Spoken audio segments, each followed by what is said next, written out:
बोलिए श्री सद्गुरु महाराज जी की जय, सच्चे दरबार की जय, उमापति महादेव की जय, गुरुदेव आशुतोष महाराज जी की जय।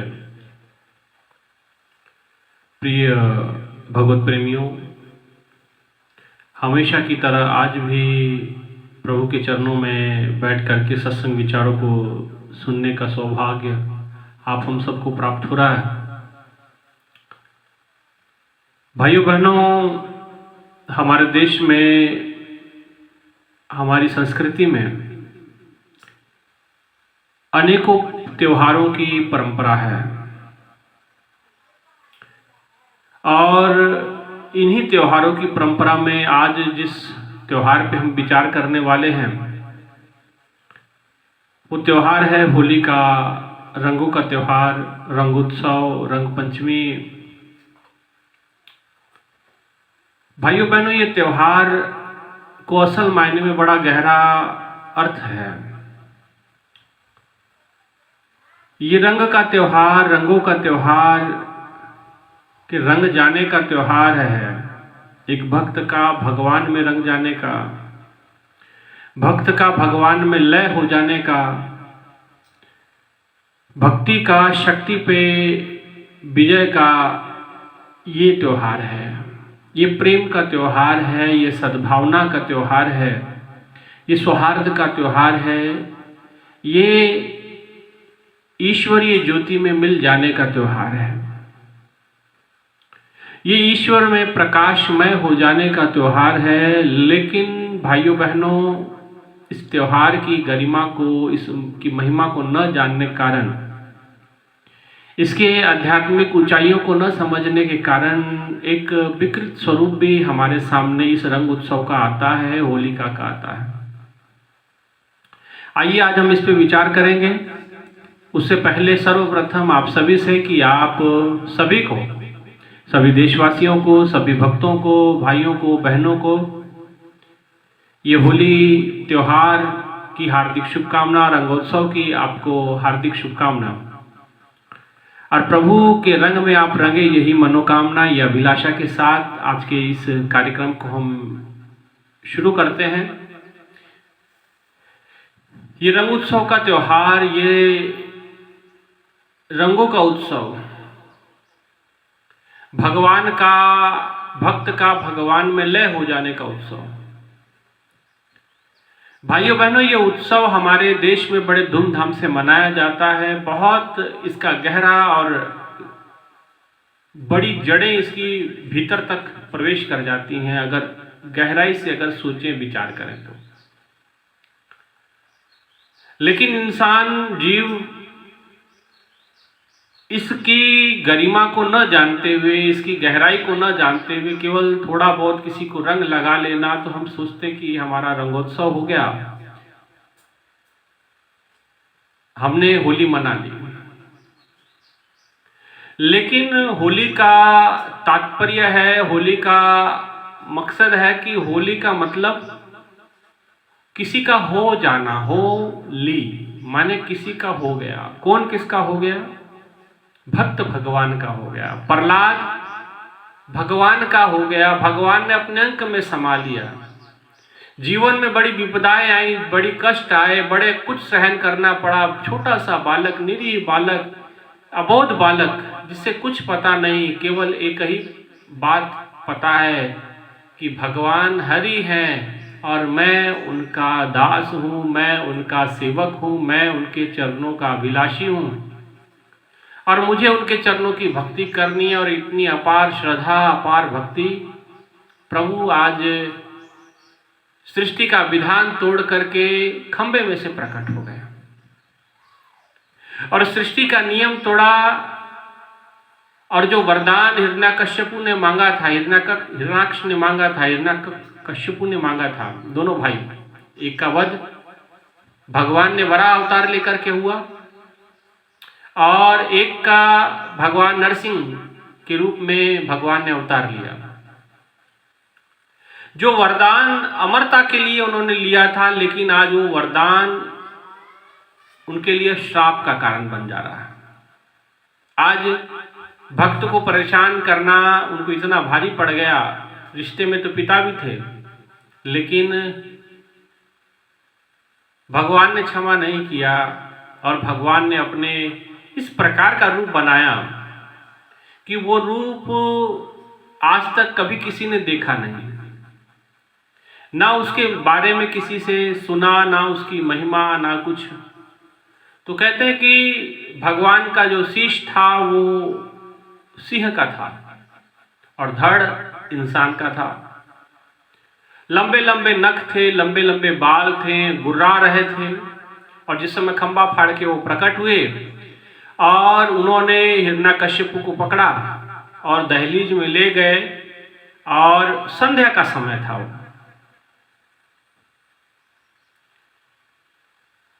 क्योंकि उसे वरदान कुछ इस प्रकार से उसने मांगे थे कि ना दिन मरूं ना रात में, ना अंदर मरूं ना बाहर, ना किसी अस्त्र से ना शस्त्र से। भगवान ने कहा कोई बात नहीं, जिसने जन्म लिया उसका मरना तय है, तेरा तय मैं ही कर दे रहा हूं। और भगवान ने किसी अस्त्र शस्त्र का न प्रयोग करते हुए अपने नखों को विशाल किया और पेट को फाड़ दिया, चीर दिया। और जिस समय पेट चीर फाड़ दिया, रक्त की एक फव्वारा सा उठा वहां से, सब लोग कांप गए। और भगवान इतने कुपित हैं, इतने क्रोधित हैं कि क्रोध शांत नहीं हो रहा। अब जब क्रोध शांत नहीं हो रहा तो अब सृष्टि में असंतुलन फैलने लगा भगवान के क्रोध से। और जिस समय भगवान के क्रोध से सृष्टि में असंतुलन फैला तो भगवान सब जगह त्राहिमाम होने लगा। सभी देवी देवता परेशान, सब लोग परेशान। सबने ब्रह्मा जी से याचना की कि प्रभु कुछ कीजिए। ब्रह्मा जी ने कहा कि देखो ये रूप मैंने भगवान का कभी देखा नहीं। तो उन्होंने कहा माँ लक्ष्मी से पूछिए। माँ लक्ष्मी, आप तो इनकी अर्धांगिनी है, आप इनके वाम भाग में निवास करती हैं, आप इनके चरणों की सेवा नित्य करती हैं, प्रभु का आप शांत करें। माँ ने कहा कि मैंने इन्हें बहुत सारे रूपों में देखा है और प्रकट होते देखा है, क्रोध होते हुए देखा, लेकिन ये रूप मैंने आज तक देखा नहीं है। तो मुझे खुद भयभीत इतना हो रहा कर रहे हैं। और भगवान की हुंकार बड़ी जबरदस्त थी। पृथ्वी पे ऐसे मानो कि प्रलय आने वाला हो। और कहते कि तभी भगवान शिव ने कहा कि देखो देवताओं ऐसे नहीं होगा, आप एक काम करें, इसे उन्हें वही शांत कर सकता है जिसके कारण से ये इस प्रकार का रूप लिए हैं। और भगवान शिव के कहने पे कहा गया, उन्होंने कहा कि प्रहलाद के कारण से ये रूप लिया है, प्रहलाद को सामने करो, प्रहलाद को देख के ही ये शांत हो सकते हैं। तो सभी देवी देवताओं ने कहा कि प्रहलाद आप जाएं, भगवान को शांत करें। और प्रहलाद जी 4 साल 5 साल के बालक भगवान की ओर बढ़ चले। इतना भयंकर रूप भगवान का, और भगवान गुर्रा रहे हैं। और जो हिरण्यकश्यप का जो शव था उसको छत विछत उन्होंने कर दिया, मानो उसके पुर्जे उड़ा दिए उन्होंने। और अभी भी गुस्सा उनका शांत नहीं हो रहा। और कहते कि रक्त रंजित हो गए, पूरा रक्त से सन गए उनके हाथ, मुख, शरीर पे पूरा रक्त। और कहते कि उसी समय जाके भगवान को छुआ, नन्हे नन्हे कोमल कोमल हाथों से प्रहलाद जी ने भगवान को स्पर्श किया, भगवान के चरणों को स्पर्श किया। कहा कि प्रभु, जैसे भगवान की ओर एक बच्चे की आवाज, भक्त की आवाज भगवान के कानों में पड़ी, प्रभु, भगवान ने तुरंत अपना मुख प्रहलाद की ओर देखा, उन्होंने प्रहलाद की ओर घुमाया। अचानक उनका सारा क्रोध शांत होता रहा। जहां आंखों से क्रोध के अंगारे बरस रहे थे, अब प्रेम बरस रहा है, करुणा बरस रही है। भगवान ने तुरंत प्रहलाद जी को अपने अंक में उठाया और उठा करके जो वहां सिंहासन था उस सिंहासन पे जाके विराज गए।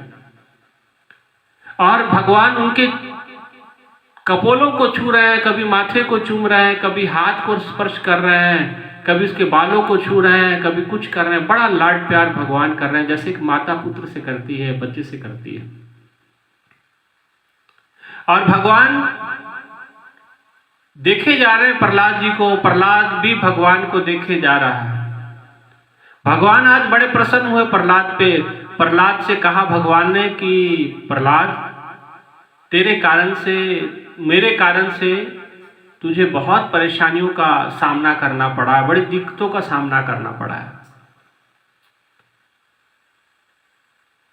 प्रहलाद ने कहा कि प्रभु, आपके वजह से मुझे दिक्कतों का सामना करना पड़ा है? आप कैसी बात करते हैं प्रभु? आपके वजह से तो मैं सभी दिक्कतों से निकल गया, आपकी वजह से तो मैं सारी समस्याओं से बाहर आ गया। ये समझने वाली बात है। भगवान ने कहा कि देखो, तुम्हारे जीवन में कितना कष्ट मेरे भक्ति के कारण से आया। तुम्हें हाथी के सामने फेंका गया, पागल हाथी के सामने। तुम्हें पहाड़ पर से फेंका गया, तुझे जहर देने का प्रयास किया गया, तुझे मारने का प्रयास समय समय पे किया गया। प्रहलाद ने कहा कि प्रभु, तो क्या हुआ, लेकिन मेरी रक्षा करने वाले कौन थे? मुझे अगर हाथी के सामने अगर फेंका गया तो उस हाथी का मन बदलने वाले कौन थे? मैंने जब आंखें बंद करके हाथी को देखा, पता चला कि उसमें तो आप विराज रहे हैं, और आपने हाथी के कान में कुछ ऐसा कहा कि हाथी का मन बदल गया। प्रभु, मुझे अगर पहाड़ से फेंका गया तो पहाड़ से बचाने वाले कौन है? आपने अपने कमल को आज्ञा दी, नाभ कमल आपका आया और मुझे पहाड़ पर से गेंद की तरह लपक लिया, और बड़े प्रेम और कोमल स्पर्श का मुझे एहसास हुआ, और मुझे जमीन पे ला करके उन्होंने बिठा दिया। आपने रक्षा की। मुझे जहर दिया गया, प्रभु आपने उस जहर को खत्म कर दिया, विष आपने खुद ग्रहण कर लिया। प्रभु, आपके कारण से तो मेरी रक्षा हुई है, आपके कारण से तो कोई समस्या हुई नहीं है। भगवान ने कहा कि मैं आप पे बड़ा खुश हूं, मैं बड़ा प्रसन्न हूं। प्रहलाद, आज मांग लो, जो मांगना चाहते हो मांग लो। प्रहलाद ने तुरंत हाथ जोड़े, कहते प्रभु, अगर देना ही चाहते हो तो मेरे पिता को क्षमा दान दे दो।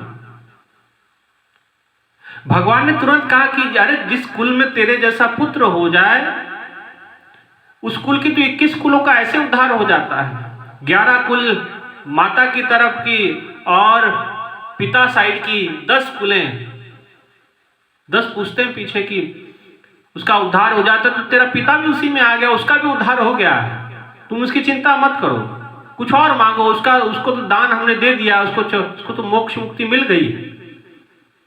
प्रहलाद ने कहा कि नहीं प्रभु, आप उसे मुक्त करें। भगवान ने कहा कि मुक्त हो चुका, कुछ और मांग ले, आज प्रसन्न है हम आप पे।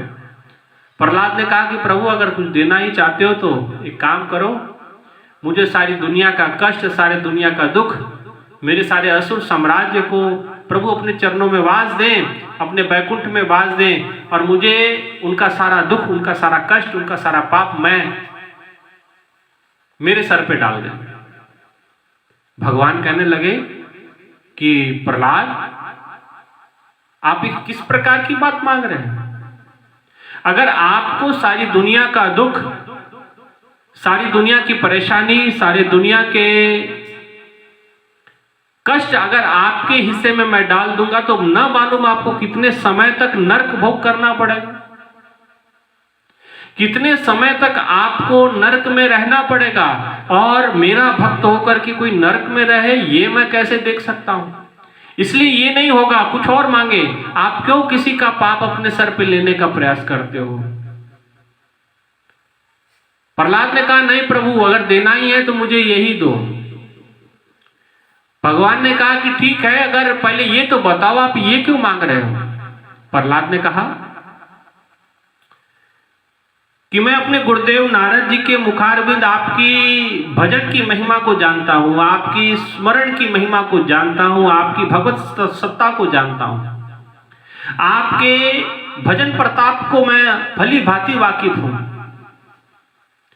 और मैंने अपने गुरुदेव महर्षि नारद जी के मुखारबिंद सुना है कि जहां प्रभु का भजन किया जाता है, भगवान वहां प्रकट होते हैं, वहां साक्षात विराजमान होते हैं। तो भगवान, जब आप मुझे नरक देंगे, मुझे कई जन्मों तक, कई वर्षों तक, कई सालों तक, या यूं कहे कि अल्प गिनती नहीं, इतने सालों तक अगर मुझे नरक में भी रहना पड़ेगा, आप मुझे नरक में विराजमान कर देंगे, तो मैं नरक में जाके भी आपका भजन करूंगा, बंदगी करूंगा, और जब मैं वहां भजन गाऊंगा, वहां भगवत चिंतन करूंगा, वहां साधना सुमरन करूंगा, वहां जा करके ईश स्मरण करूंगा, ईश्वर का अनुष्ठान करूंगा, ईश्वर का भजन पूजन जहां होगा और जहां ये सब भजन प्रक्रिया होगी, प्रभु वहां तो आप भी होंगे। और इसका मतलब कि जब मैं नरक में जाकर भजन करूंगा तो उस नरक में आपको भी आना पड़ेगा। प्रभु जब आपको नरक में आना पड़ेगा तो वो फिर नरक कैसा रहेगा? वो तो जब नरक में भगवान विराजमान हो गए, आप आ गए, तो वो नरक नरक कहाँ रहा? वो तो स्वर्ग में तब्दील हो जाएगा। तो इसलिए भाई, इसलिए प्रभु आप कृपा करें, मुझे सभी का कष्ट, सभी का दुख, सबका पाप मेरे सर चढ़ा दें, और मैं नरक में भी, मुझे स्वीकार है नरक भी, और मैं वहां जाके भजन बन। भगवान ने कहा कि मैं आपकी इस बात से बड़ा प्रसन्न हूं और मैं समस्त लोगों को अपने चरणों का स्थान प्रदान करता हूं। सभी असुरवासियों को मैं वैकुंठ प्रदान करता हूं, और आपको भी, जब तक आप इस धरती धरा पे रहेंगे तब तक आप चक्रवर्ती सम्राट रहेंगे। भगवान ने वरदान दे दिया, और कहते हैं कि जब ऐसा वरदान मिला, भगवान प्रसन्न हो गए। चारों ओर प्रकृति झूमने लगी, गाने लगी, नाचने लगी, मानो मदमस्त पृथ्वी हो चली है। और सभी असुरवासियों ने मिल करके भगवान के ऊपर पुष्प वर्षा की, और कहते कि वहीं भगवान के साथ उन्होंने पुष्प वर्षा प्रहलाद के ऊपर भी की, और सभी असुरवासियों ने भगवान के साथ उनके बैकुंठ में गमन किए, और सब लोगों ने इस फूलों के साथ उन्होंने रंग का त्योहार मनाया, फूलों के त्योहार मनाया उन्होंने। और ये कथा जो आती है, ये भक्त की भगवान में लय हो जाने की है। आज होली, आज प्रहलाद भगवान का हो गया, उसका योगक्षेम भगवान ने अपने ऊपर ले लिया। भगवान का हो जाना मतलब होली, क्योंकि आत्मा स्त्री स्वरूप है, इसलिए होली कहा गया। तो आत्मा का परमात्मा में विलय हो जाना, यही असल में होली त्योहार है। एक कथा उसके साथ ये जुड़ती है। इसलिए होलिका दहन के एक दिन बाद रंग उत्सव आता है। ये इसीलिए आता है क्योंकि संध्या के समय में ये घटना घटती है, हिरण्याकश्यपु का वध होता है, और उसके बाद दूसरे दिन जब सूर्य उदित होता है तो नया सूर्य होता है, और सब और नई सुबह होती है, और उस सुबह को ये रंग उत्सव मनाया गया, ये रंगों का त्योहार मनाया गया। सब असुर के कुलों में भगवान के ऊपर पुष्प वर्षा की गई, पुष्प के रंग बनाए गए, और उस रंगों के साथ त्योहार ये मनाया गया। इसलिए ये रंग का त्योहार, ये त्योहार तब से ये चला आ रहा है। एक तो इसके साथ ये कथा जुड़ी हुई है, एक कथा इसके साथ एक और जुड़ती है, जैसे वो कथा भगवान कृष्ण और राधा से जुड़ती है। कहते कि इसी समय भगवान कृष्ण और राधा, जो महारास की प्रक्रिया घटी, उस महारास के प्रक्रिया के बाद भगवान ने रंगोत्सव मनाया बरसाने में। आप आज भी अगर आप जाएंगे वृंदावन बरसाना, तो आप बहुत प्रकार की वहाँ होली का प्रचलन है। कहीं लड्डू होली होती है, कहीं लठमार होली होती है, कहीं कुछ किसी प्रकार की होली होती है। तो ये वहीं से परंपरा शुरू हुई। आज राधा कृष्ण की हो गई, आत्मा परमात्मा में विलय हो गया। इसलिए आत्मा का परमात्मा का हो जाना ही होली है, और कुछ नहीं। आज राधा जी कृष्ण में समा गई, कृष्ण स्वरूप हो गई। एक कथा इसमें ये जुड़ती है, और इसके साथ एक रंगों का त्योहार एक और इसके साथ जुड़ता है। कहा जाता है कि भगवान शिव जिस समय तपस्या कर रहे थे और ताड़कासुर का बड़ा अत्याचार इस समाज के ऊपर बढ़ गया था, पापाचार अनाचार बहुत ज्यादा वृद्धि हो गई थी और उसे वरदान था कि भगवान का जो पुत्र होगा भगवान भोलेनाथ का, वही जो है ताड़कासुर का वध करेगा। लेकिन भगवान तो लंबी गहरी समाधि में जा चुके थे, तो उसे जगाने का प्रयास चल रहा था। तो इसी प्रयास के दौरान कहते कि देवताओं ने कामदेव को भगवान को जगाने के लिए भेजा। कामदेव ने अपना पूरा वेग आयोग लगा करके भगवान के ऊपर काम तीर जब छोड़ा, वो भगवान के जिस समय तीर लगा, भगवान ने आंखें खोली, क्रोध में आए और अपने जब तृतीय नेत्र को खोला तो कामदेव को वहीं जला के भस्म कर दिया। लेकिन भगवान जागे तो सही, और जिस समय क्रोध में भगवान ने कामदेव को भस्म कर दिया, सभी देवी देवताओं ने, ब्रह्मा जी ने, विष्णु जी ने आकर के भगवान से याचना की, प्रार्थना की और भगवान विवाह के लिए मान गए।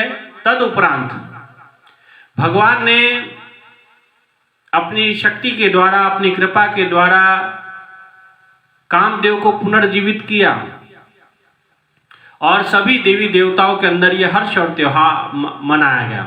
तो उसी दौरान भी ये रंग उत्सव, जो फूलों के रंग बनाए गए और उसके साथ वो उत्सव मनाया गया। अभिषेक रंग उत्सव ये प्रारंभ हुआ सभी देवी देवताओं ने, और ये पुष्प वर्षा की, भगवान के साथ उन्होंने रंगों का ये त्योहार मनाया। एक कथा इसके साथ ये जुड़ती है।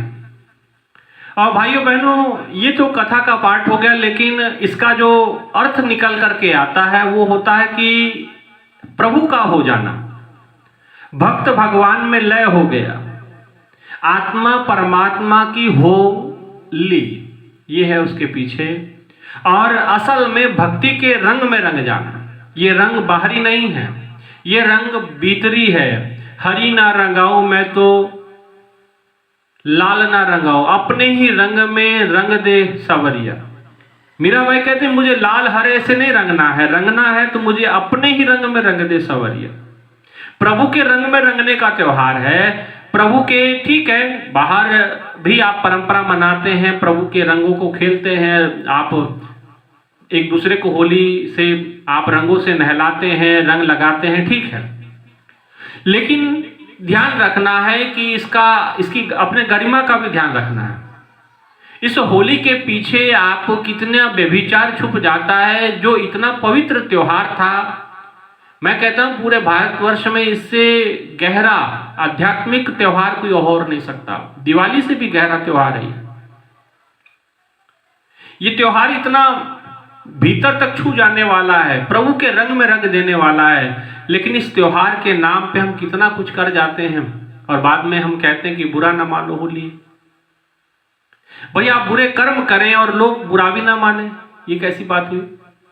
आप किसी के साथ, किसी के ऊपर आइल डाल दिया जाता, किसी के ऊपर गोबर फेंक दिया जाता, किसी के ऊपर कुछ कर दिया जाता और आप कहते हैं कि बुरा ना माने। इतना केमिकल वाला रंग आप एक दूसरे के ऊपर डालते, किसी की आंखें अंधी हो सकती हैं। तो कोशिश करें प्राकृतिक रंगों के साथ होली खेलें, नेचुरल जो कलर होते हैं उन रंगों के साथ, या घर पे रंग बनाए हों। आप जो पुराने जमाने में होली खेली जाती थी वो प्राकृतिक रंगों के साथ खेली जाती थी, टेसू के फूलों से वो रंग बनाए जाते थे और उस रंग के साथ होली खेला जाता था। लेकिन समय बदला, मशीनी युग आया, लोग आगे बढ़े, केमिकल से रंग बनने लगे, केमिकल मिक्स होने लगा। एक बार रंग लगा दे कई दिनों तक निकलता नहीं है, आंखों में चला जाए, आंखों खराब होने का डर होता है, स्किन पे लग जाए एलर्जी हो जाती है, मुख में चले जाए तब भी बहुत सारी समस्याएं पैदा हो जाती, मुंह में छाले हो जाते हैं।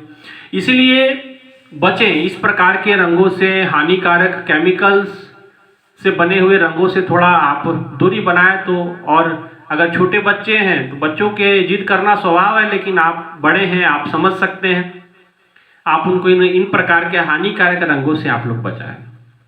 ये कथा जो मैंने आपको सुनाई भाइयों बहनों, ये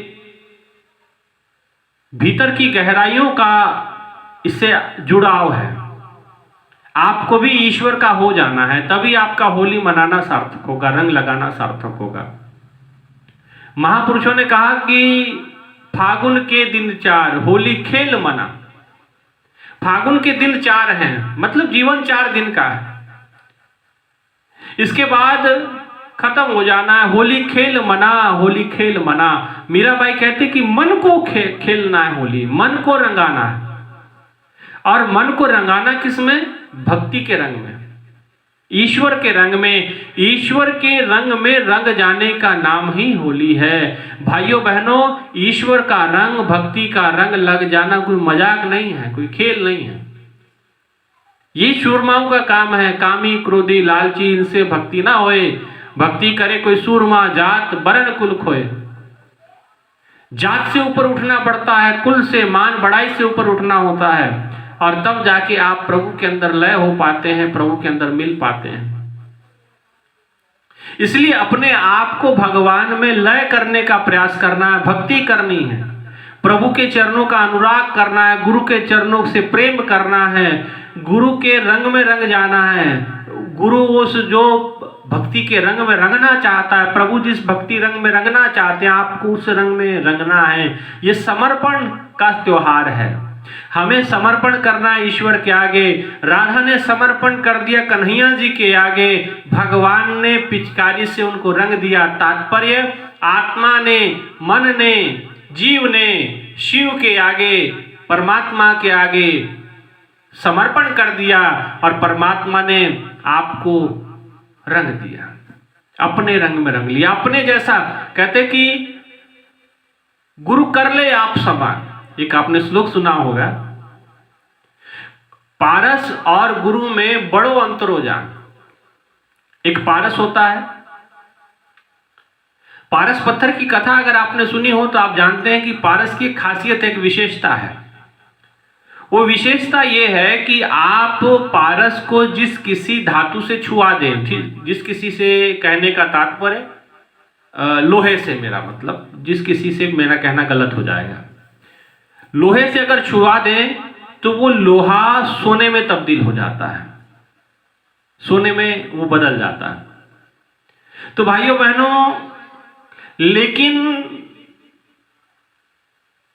अगर उसको तांबा छुआ दिया जाए पारस को तो सोना नहीं बनेगा। अगर चांदी छुआ दिया जाए तब भी वो सोना नहीं बनेगा। कोई और एल्यूमिनियम की धातु से टच करवा दी जाए, स्पर्श करा दी जाए, तब भी वो सोना नहीं बनने वाली। सोना सिर्फ लोहा बन सकता है। तो पारस की यही विशेषता है कि वो लोहे को सोना बना सकता है, लेकिन बाकी वस्तुओं को, बाकी धातुओं को नहीं बना सकता। लेकिन संत की, सतगुरु की, भगवान की विशेषता क्या है? पारस और संत में बड़ो अंतरो जान, पारस लोहा कंचन करे। गुरु कर ले आप समान। गुरु आपको अपने जैसा बना लेता है, भाव अपने रंग में रंग देता है, अपना नाम, अपना स्मरण देता है, अपने ही रंग में वो रंग लेता है। गुरु कर ले आप समान। पारस सिर्फ लोहे को सोना, एक विशेष प्रकार के लोगों को ही वो, माने अगर कहें कि पारस एक विशेष प्रकार की धातु को ही सोना बनाता, बाकियों से उसका कोई लेना देना नहीं। उसके साथ भेद बना हुआ है, वो भेदभाव रखेगा, लेकिन लोहा छूते वो सोना बना देंगे, लेकिन बाकियों के साथ ऐसा नहीं है। लेकिन गुरु के संपर्क में जो भी आता है, अच्छा है, बड़ा है, बूढ़ा है, खोटा है, खरा है, जैसा भी है, गुरु कर ले आप समान। प्रभु उस पे कृपा करते हैं, दया करते हैं, और उसको अपने जैसा बना लेते हैं। यही रंगों का त्योहार है। अपने ही रंग में तू रंग दे सावरिया। प्रभु आप अपने ही रंग में रंग दो, है ना। इसलिए हरी ना रंगाऊं, मैं लाल ना रंगाऊं, अपने ही रंग में रंग दे सावरिया। इसलिए अपने ही रंग में रंग दो प्रभु। यही रंगों का त्योहार है, यही रंग पंचमी है, यही रंग उत्सव है। अपने आप को प्रभु के चरणों में समर्पित करने का त्योहार है। हमें प्रभु के चरणों में अपने आप को समर्पित करना है, उनके ही रंग में हम अपने आप को रंग लेना है। इसलिए इस होली के त्योहार पे हुड़दंगबाजी ना करें, सौहार्द और भाव और प्रेम के साथ ये होली का त्यौहार मनाएं। किसी का अपमान ना करें, किसी को सताएं ना, किसी को परेशान ना करें। प्रेम से सबको रंग लगाएं और कृपा करें केमिकल वाले रंगों से बचें और प्राकृतिक नेचुरल रंगों से ही आप लोग अगर होली खेलें तो ज़्यादा बेहतर है। और इससे आप भी सुरक्षित रहेंगे, आगे वाले भी सुरक्षित रहेंगे, है ना। इतना ही कहते हुए एक बार फिर सभी भक्तों को, सभी देशवासियों को, सभी भाइयों बहनों को, आप सभी को रंगोत्सव की, इस होली के त्यौहार की, इस रंगों के त्यौहार की आप सभी को ढेर सारी हार्दिक हार्दिक शुभकामनाएं। प्रभु के चरणों में प्रार्थना और ये अरदास गुरुदेव के चरणों में हम करेंगे कि प्रभु सबको अपने रंग में रंग लें और अपने आंचल का सहारा दें, अपने चरणों का सहारा दें और अपने रंग में रंगे। यही अरदास, यही प्रार्थना करते हुए सबको एक बार फिर रंग उत्सव की हार्दिक शुभकामनाएं देते हुए अपने विचारों को यही विराम। एक जोरदार जय घोष लगाएंगे। बोले श्री बांके बिहारी लाल की जय, श्री कृष्ण बलदेव की जय, उमापति महादेव की जय, गुरुदेव आशुतोष महाराज जी की जय, सच्चे दरबार की जय।